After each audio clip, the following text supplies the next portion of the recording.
The night Diane Keaton closed her eyes for the last time did not arrive with sirens, hospital lights, or a crowd waiting outside a gate. It came quietly, almost deliberately, inside the Los Angeles home she had designed to keep the world at a distance. On October 11th, 2025, there were no cameras, no farewell messages prepared for the public, no final performance stage for history. There was only silence, the kind of silence that follows a long decision rather than a sudden accident. When the news surfaced, it did not feel like a breaking headline.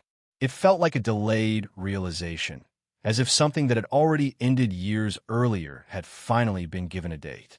Diane Keaton did not disappear that night. She completed a withdrawal she had been rehearsing for decades. Those closest to her would later say that the last evening looked almost ordinary. Books stacked neatly within reach. Black and white photographs lining white walls. A cup of tea still warm. A notebook resting open, not as a confession, not as a goodbye, but as an extension of a habit she never abandoned. Writing was how she stayed present when the world felt too loud. The absence of drama was not accidental. It was consistent. Diane Keaton had always resisted the spectacle, especially when it came to her own life. Where Hollywood demanded display, she answered with distance.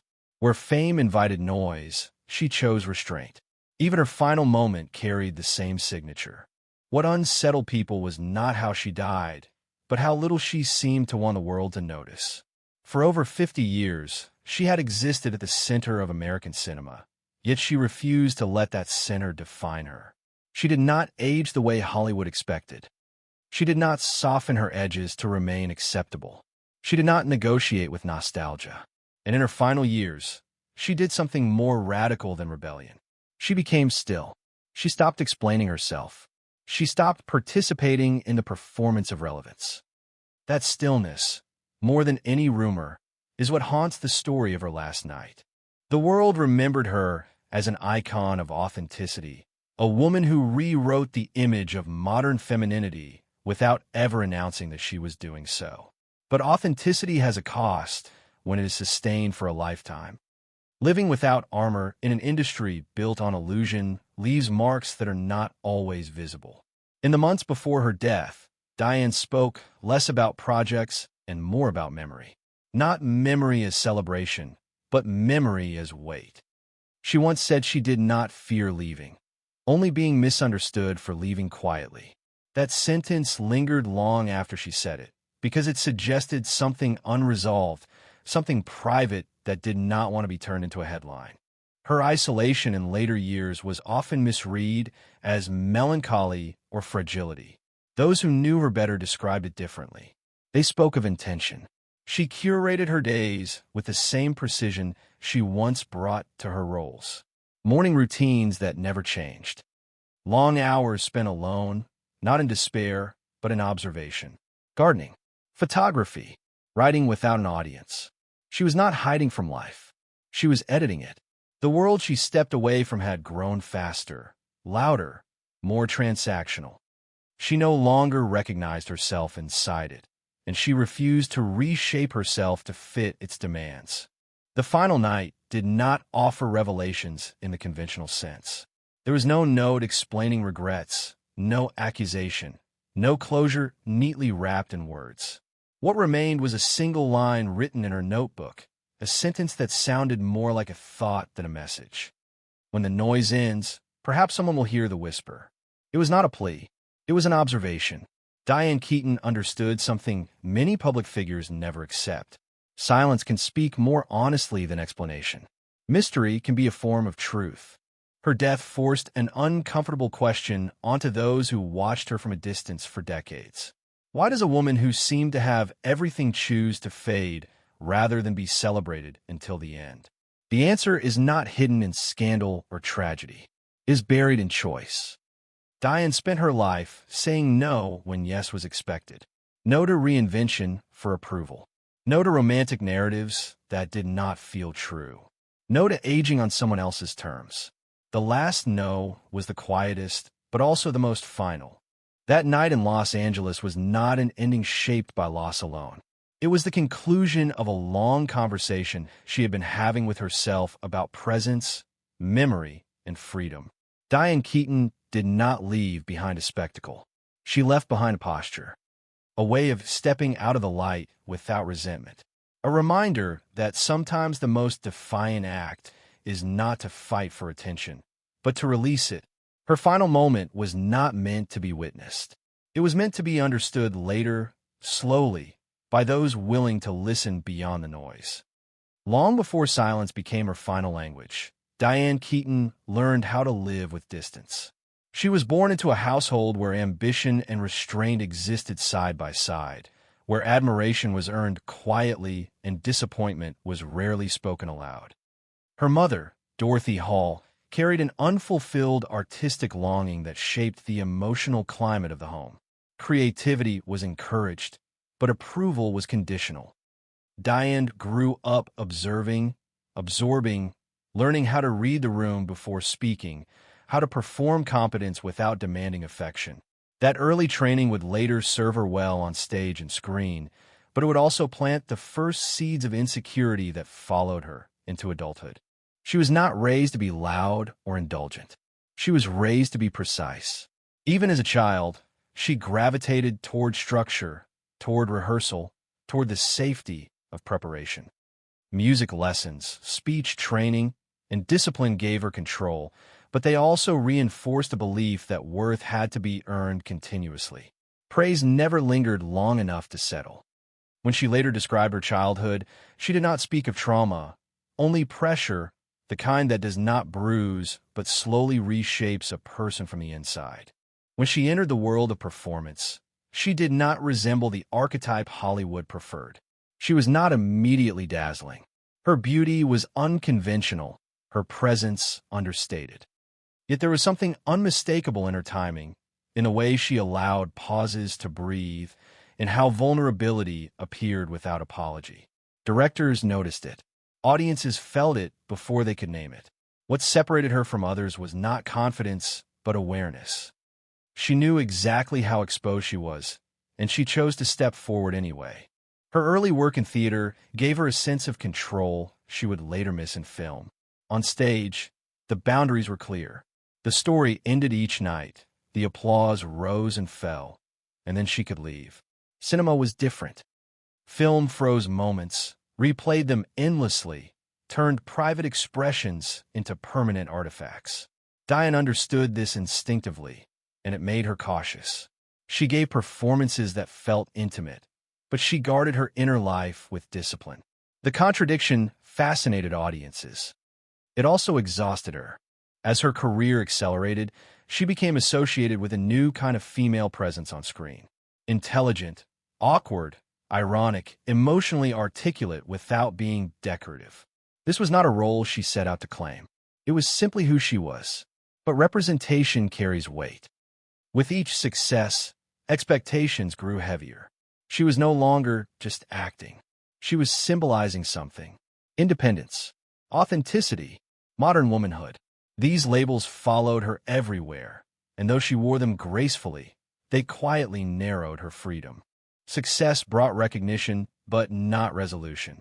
The applause did not silence the questions she carried from childhood. Was she enough when she was not performing? Was she lovable without achievement? Could she be chosen without proving herself? These doubts surfaced most clearly in her personal relationships. She formed deep connections, but permanence eluded her. Love, for Diane, often arrived with intensity and left with confusion.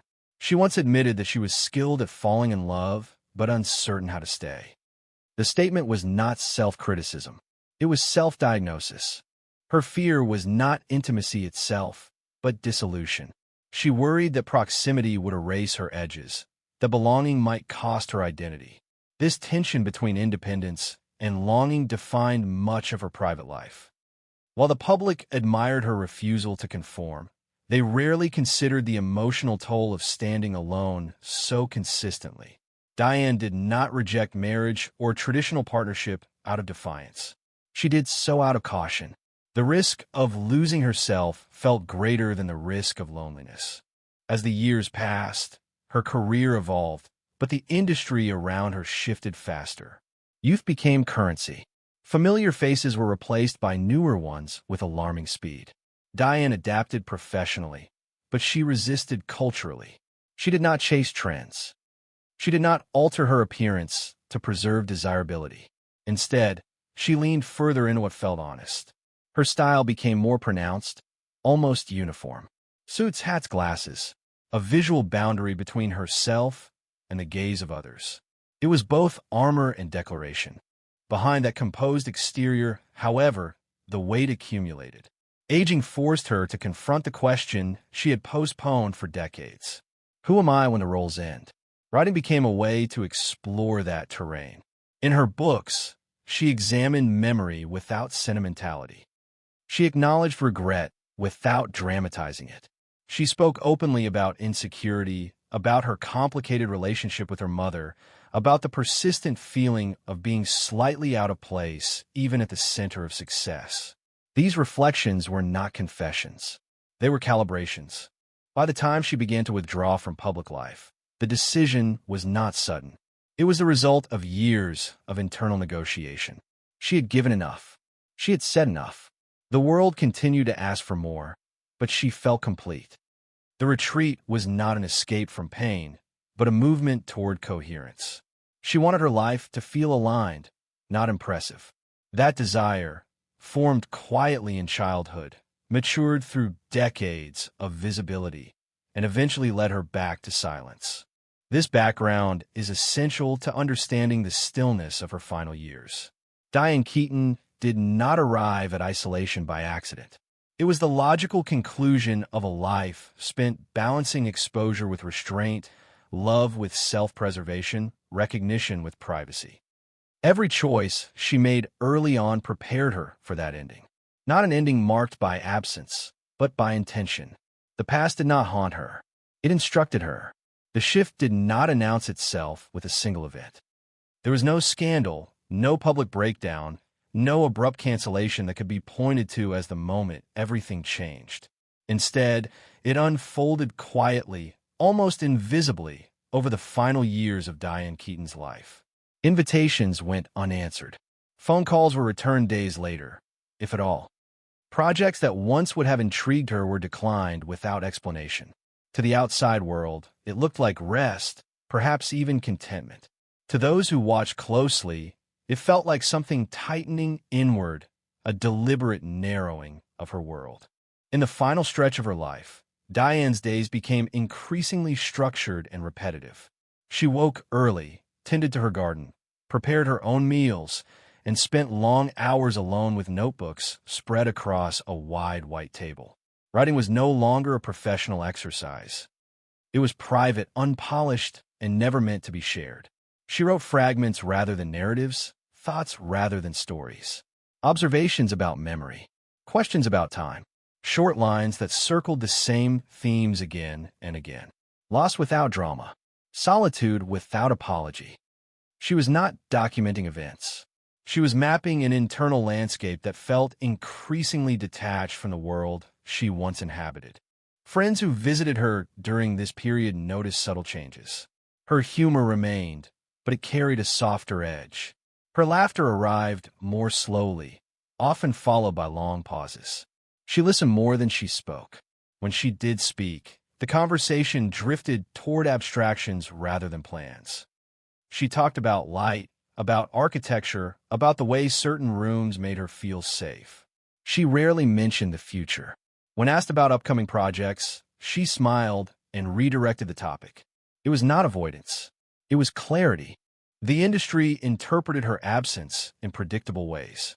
Rumors circulated quietly. Some speculated about health issues, others about cognitive decline. There was no confirmation because Diane never allowed one. She had always resisted being framed through limitation. She did not want sympathy. She did not want concern. She wanted privacy. Those closest to her respected that boundary, even when it meant watching her pull away from them as well. What made this period especially heavy was not illness or fear, but accumulation. Decades of memories began to surface with unusual intensity. Diane revisited old photographs obsessively, labeling them with dates, sometimes adding brief notes that only she would understand. She sorted through letters she had saved for years, rereading some, discarding others. The act was not nostalgic. It was curatorial. She was deciding what to keep close and what to let go. Memory had become weighty, no longer a source of comfort, but something that pressed inward. Her relationship with time changed. Days felt slower, yet shorter. She spoke about the past as if it were physically present, something she could almost touch. At the same time, the present felt fragile, easily disturbed. She avoided crowds, noise, and unpredictability. Silence was not emptiness to her. It was control. In silence, she could hear herself think without interruption. In silence, she did not have to perform coherence for anyone else. During this period, she also became increasingly preoccupied with the idea of disappearance. Not death in a biological sense, but erasure in a symbolic one. She questioned what it meant to leave a trace, whether legacy mattered if it no longer aligned with the person who created it. Fame, once a byproduct of her work, now felt intrusive. She disliked seeing her younger self replayed endlessly, frozen in moments that no longer reflected who she was. The past, which had once validated her, now felt like a version of herself she had outgrown. Conversations about mortality emerged naturally, without fear. She spoke of death not as an ending, but as a boundary, a point beyond which explanation no longer mattered. She was less concerned with how she would be remembered than with how she would feel in her final years. Peace, to her, did not mean happiness. It meant alignment, the absence of friction between her inner life and outer obligations. This inward turn affected even her closest relationships. She did not sever ties dramatically. She simply reduced them. Fewer visits, shorter conversations, long stretches of solitude punctuated by brief moments of connection.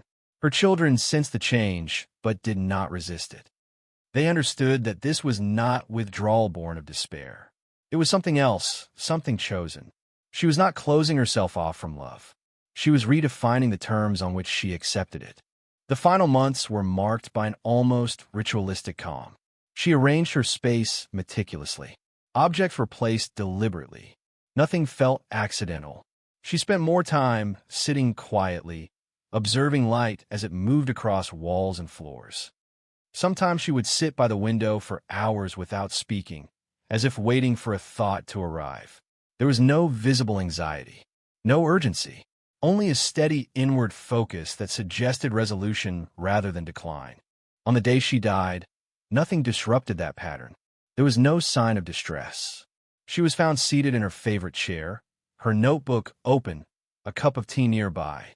The absence of a farewell note was not an oversight. It was consistent with everything she had been doing. Diane Keaton did not believe in summarizing a life for public consumption. She believed in living it fully, then stepping away without commentary. The poem found beside her was brief, almost understated. It did not explain her choices. It did not apologize for them. It simply observed. When the noise ends, perhaps someone will hear the whisper. Those words were not meant to be decoded. They were meant to be accepted. Diane had spent her life speaking softly in a world that rewarded volume. In the end, she trusted that those who truly listened would understand. This period, often described as her disappearance, was in fact her final assertion of agency. She did not fade because she was forgotten. She faded because she chose to stop being visible. In doing so, she reclaimed something fame had slowly eroded: ownership of her own presence. The tragedy, if there is one, lies not in her solitude, but in how unfamiliar such a choice feels in a culture that equates visibility with existence. Diane Keaton existed fully until the end. She simply refused to be watched while doing so. The consequences of Diane Keaton's withdrawal did not erupt immediately. Tributes became retrospective rather than anticipatory. She was no longer part of the present tense of the industry, and that shift unsettled people more than they admitted. An artist who had shaped generations was no longer participating in the cycle that celebrated her. There was no farewell tour, no final role framed as a goodbye. The silence itself became the story. Those who had worked closely with her felt a quiet disorientation.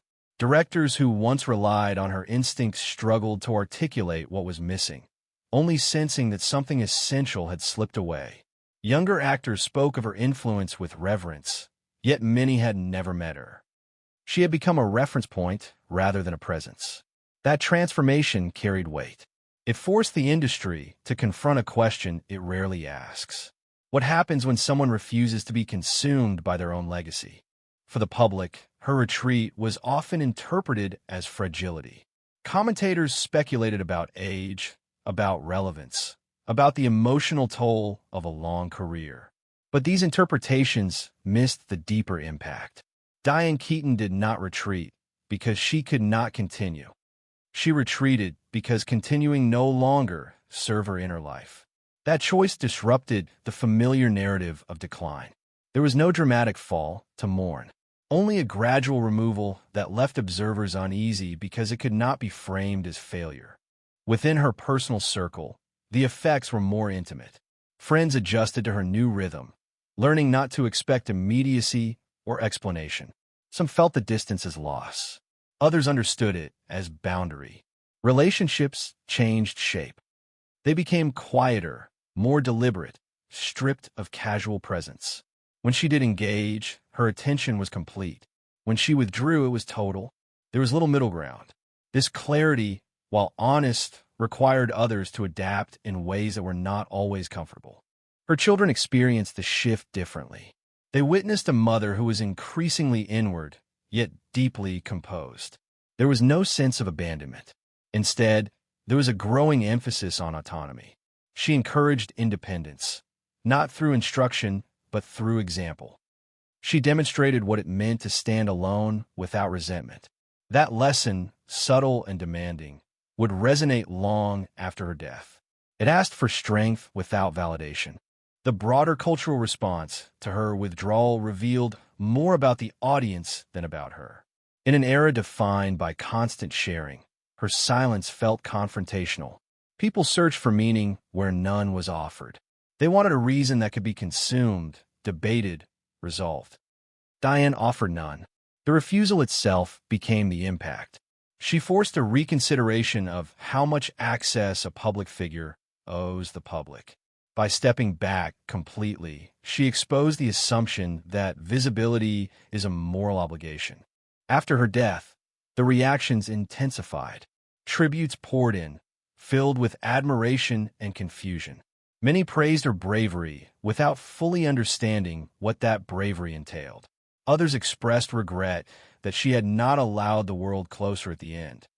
These responses reflected a collective discomfort with endings that do not perform. Diane Keaton did not provide closure in a traditional sense. She did not shape her exit to comfort others. She prioritized coherence over consolation. The long-term impact of her final years lies not in mystery, but in precedent. She demonstrated that a life of artistic contribution does not require perpetual presence. That disengagement can be an act of integrity rather than surrender. This idea unsettled an industry built on continuity and consumption. Her absence became a quiet critique of systems that measure worth by output rather than alignment. Emotionally, the aftermath carried a particular weight. Fans revisited her work with new eyes, noticing the restraint, the pauses, the moments of introspection that had always been there. Scenes once read as charming or idiosyncratic now felt prophetic. Her performances contained an awareness of impermanence long before it became personal. The sadness many felt after her death was not only grief. It was recognition, a realization that she had been telling a quieter story all along. Her isolation, often described as tragic, revealed itself to be complex. It was not a symptom of despair, but a response to saturation.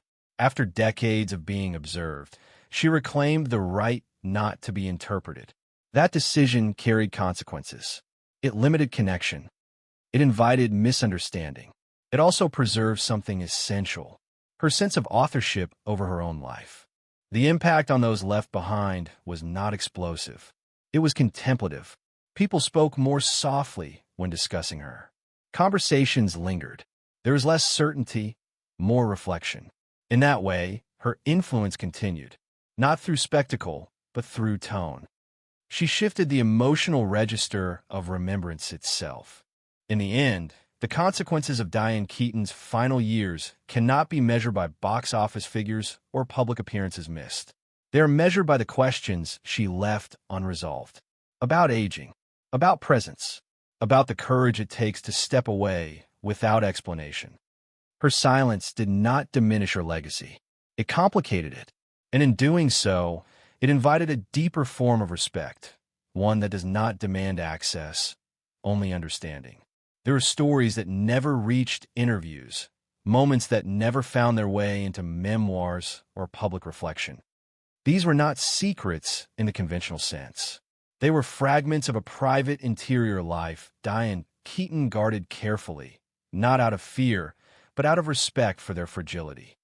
In the years after she withdrew from public view, these quiet details became the true architecture of her days, invisible to most, yet central to who she had become. One of the most striking habits she developed was her relationship with letters. Not correspondence meant to be sent, but letters written and folded away, some sealed, others left open. They were addressed to people from different chapters of her life. A mother whose approval she chased long after childhood had ended. Men she had loved deeply but never fully merged with. Versions of herself that existed only in memory. She did not reread these letters obsessively. Often she wrote them once and never returned to them. The act itself mattered more than the preservation. Writing allowed her to speak without interruption, without correction, without the pressure of response. Those close to her described evenings when she would sit alone at her table, pen in hand, not moving for long stretches. There was no sense of urgency. She was not racing against time. She was listening inward. Sometimes she would tear a page out immediately after finishing it. Other times, she placed it carefully into a folder labeled only with a date. These gestures were not dramatic. They were methodical. Diane had always approached emotion with structure, as if order could make feeling more bearable. Another quiet ritual involved photographs. She collected images obsessively, not of herself, but of spaces, textures, and light. Doorways half open, empty rooms after sunset, gardens just before dusk.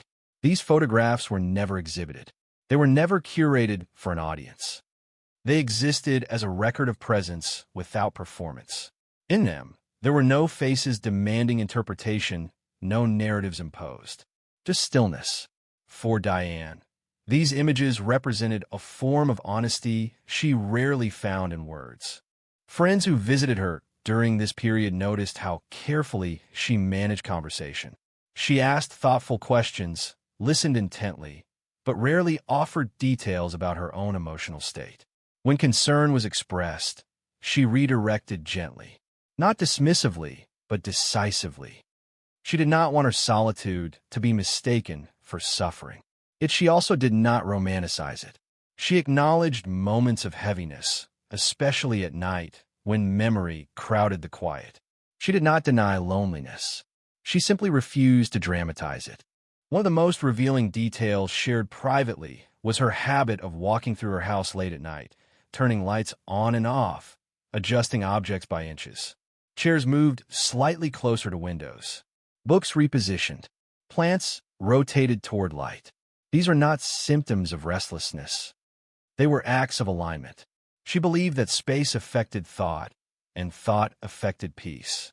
By shaping her environment carefully, she felt she could soften the internal noise that had followed her for most of her life. There were also moments of unexpected vulnerability. On rare occasions, she spoke about fear, not of death, but of forgetting. Forgetting the sound of her mother's voice. Forgetting the exact weight of certain moments that had once defined her. Memory, which she had curated so carefully, felt unstable. To counter this, She began writing down sensory details rather than events. The smell of old paper, the way afternoon light stretched across the floor, the sound of leaves brushing against windows. These details grounded her when broader narratives felt unreliable. Perhaps the most telling quiet story involved a notebook discovered after her death. It did not contain confessions or revelations. It held lists, lists of words she loved, lists of questions she never answered, lists of things she no longer needed. Fame appeared once, crossed out. Approval appeared twice, underlined, then crossed out. Silence appeared many times, never altered. The notebook was not meant to be read. It was meant to be lived with. What these small stories reveal is not a woman consumed by regret, but one engaged in deliberate simplification. Diane Keaton was not trying to resolve her life into a neat conclusion. She was stripping it back to essentials. In doing so, she accepted contradictions without needing to explain them. She was grateful and dissatisfied, independent and longing, peaceful and restless. These states coexisted without canceling each other out. The people who understood her best recognized that her withdrawal was not a retreat from love, but a refusal to dilute it. She chose fewer connections, but deeper ones. Fewer words, but more accurate ones. In a world that often mistakes exposure for intimacy, she pursued the opposite path. She believed that meaning survived best in restraint. These untold stories, quiet and incomplete, form the emotional core of her final years. They do not resolve the mystery of her life. They deepen it. They show a woman who spent decades being interpreted, finally choosing to exist without annotation. Her silence was not emptiness. It was fullness without display. And in that fullness, she found a way to remain entirely herself, even as she stepped away from the world that had watched her for so long. By the time the world began speaking about Diane Keaton in the past tense, she had already resolved her own relationship with legacy. Not as something to be defended or curated for public memory, but as something that existed independently of her participation. She understood that legacy, once released, no longer belongs to its creator. It belongs to those who encounter it, reinterpret it, and project their own meanings onto it. That understanding freed her from the impulse to manage how she would be remembered. Diane Keaton did not believe that achievement guaranteed fulfillment. Her career offered proof of excellence, not proof of peace. She spoke often, in private, about the difference between success and alignment. Success, she felt, was externally measured and endlessly negotiable. Alignment was internal and non-transferable. In her later years, alignment became her priority. She evaluated her life not by milestones reached, but by friction reduced. The quieter her days became, the closer she felt to herself. The paradox of her legacy lies in this withdrawal. She became more influential by refusing to perform influence. At a time when aging women in entertainment are encouraged to remain visible at all costs, her decision to step away without apology reframed what dignity could look like. She did not frame her silence as wisdom, nor did she romanticize retreat. She simply treated it as a natural evolution. That refusal to dramatize became its own statement, one far more radical than any public declaration. Her body of work remains, not as a monument, but as a conversation. Watching her performances now reveals layers that were once overlooked. The pauses feel intentional rather than hesitant.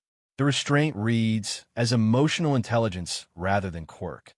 Her characters often stood slightly apart from the world they inhabited, observant, ironic, searching for coherence rather than conquest. In hindsight, these roles feel less like acting and more like rehearsal. She was practicing a way of being that would later define her life. There's a temptation to frame her final years as a lesson, to extract a moral that can be easily consumed. Resist conformity. Choose silence. Age on your own terms.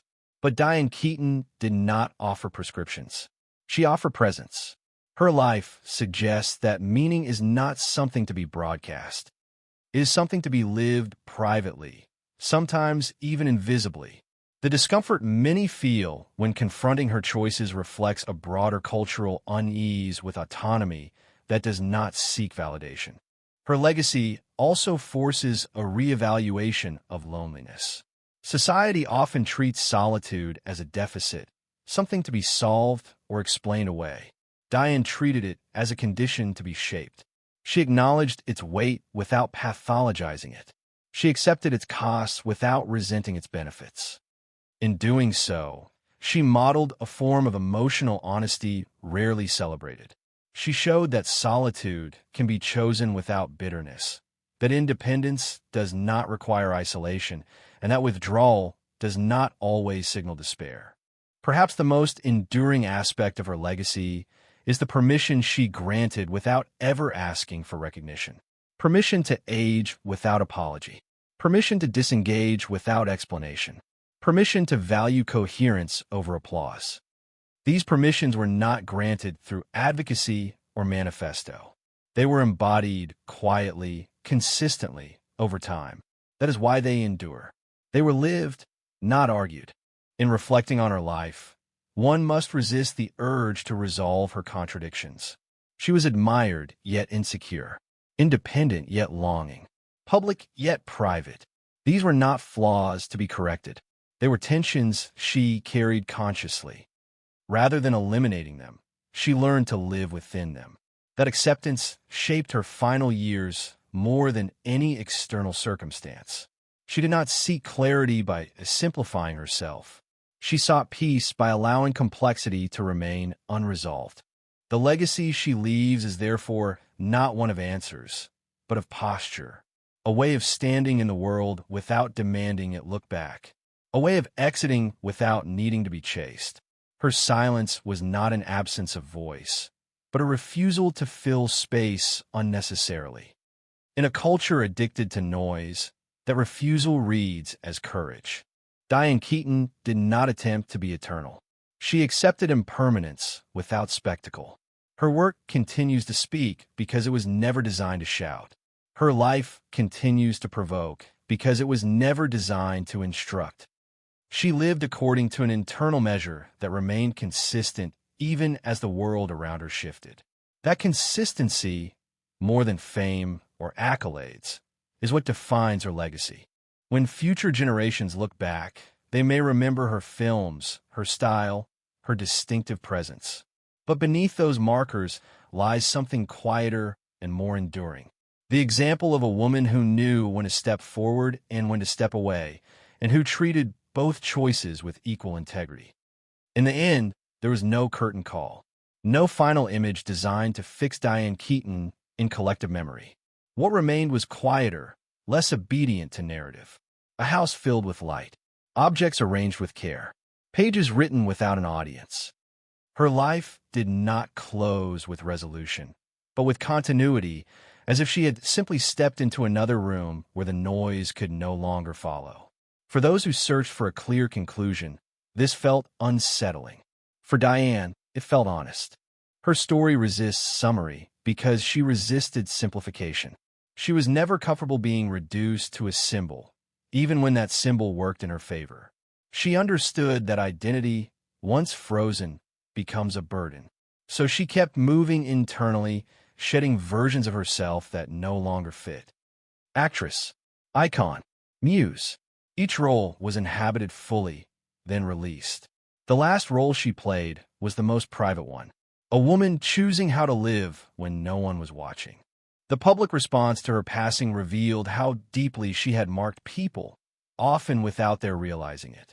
Viewers revisited her films and found themselves lingering on moments they once rushed past. A pause before a line, a look held a second too long, a smile that arrived imperfectly. These details now felt like signals rather than quirks. She had always been pointing towards something quieter, something beyond performance. Her death did not create that meaning. It illuminated what had been there all along. Many asked whether her final years should be read as sadness or fulfillment. The question itself exposes a cultural impatience with ambiguity. Diane did not choose between joy and sorrow. She accepted their coexistence. Her retreat was not a verdict on her life, nor an escape from it. It was a refinement. She removed what felt unnecessary and kept what felt true. That process was neither tragic nor triumphant. It was human. Diane Keaton did not ask to be understood in full. She understood that complete understanding is a myth, especially when projected onto another person. What she offered instead was consistency. She lived according to her values, even when those values conflicted with expectation. She did not correct the misunderstandings that followed. She allowed them to exist, trusting that time would soften judgment, if not clarify it. Her final gesture, if it can be called that, was restraint. In a world that demands explanation, she offered silence. In a culture that equates presence with worth, she demonstrated that absence can also carry meaning. This is not a lesson easily absorbed. It challenges the reflex to perform identity for validation. It asks for a different kind of courage. The courage to be sufficient without witnesses. As the years pass, her story will likely be retold many times. Some will emphasize her achievements. Others will focus on her solitude. Both perspectives risk missing the point. Her life was not a cautionary tale, nor was it a blueprint. It was an example of authorship. She claimed the right to shape her own narrative, including its ending, without negotiating with public expectation. That autonomy, exercised quietly, is what makes her story endure. There's something deeply unsettling and deeply comforting in that choice. Unsettling because it offers no easy takeaway. Comforting because it affirms the possibility of living without constant justification. Diane Keaton did not attempt to be remembered correctly. She trusted that those who needed her story would find what they needed within it.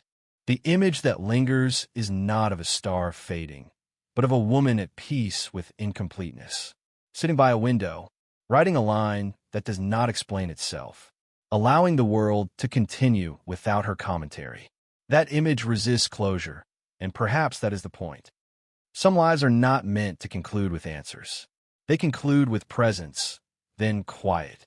As listeners, viewers, readers, we are left with questions rather than conclusions.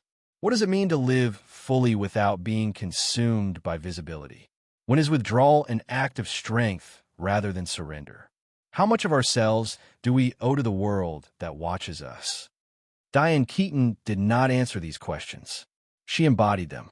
Her legacy, then, is not a final statement, but an open space, an invitation to reconsider how we measure fulfillment, how we interpret silence, how we allow others to leave without demanding explanations. She stepped away on her own terms, without noise, without spectacle, without permission. And in doing so, she left behind something rare. Not certainty, but clarity of intention. That clarity continues to resonate because it does not insist. It waits, like a whisper that can only be heard when the noise finally ends.